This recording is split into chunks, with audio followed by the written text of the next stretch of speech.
In early 2009, I started speaking with homeless youth in Vancouver about their experiences. This is the year before the Games, before the Olympics came. And the young people, what was most prevalent at that time were their encounters with police. They felt as if they were being shifted out of the downtown and into the downtown east side, so away from visible tourist areas and into a part of the city that's quite a difficult place to live, and an area of the city that many of them have been trying to escape. One of the issues and the dynamics the book explores is the way in which bid committees make a lot of promises and commitments to young people, as well as to impoverished communities in each city. So both the Vancouver and the London Games made quite explicit commitments to housing stock for low-income demographics, to young people in terms of employment and opportunities. And the contrast with those promises that were made versus the experiences of these young people is really stark.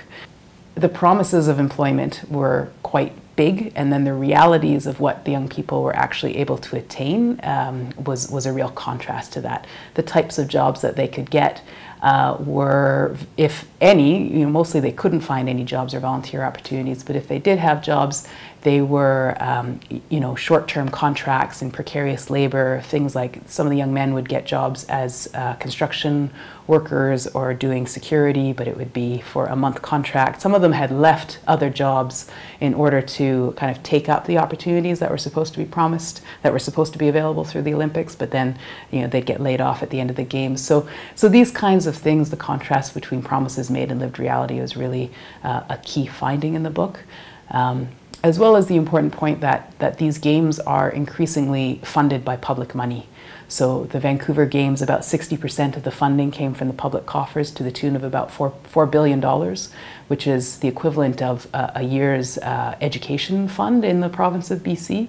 And in London, it was about 85% public funding at about £9 billion. So there's a lot of public money that's put into these games, a lot of promises that are given, that are made, that will help marginalized communities, help young people, and then the realities are quite different.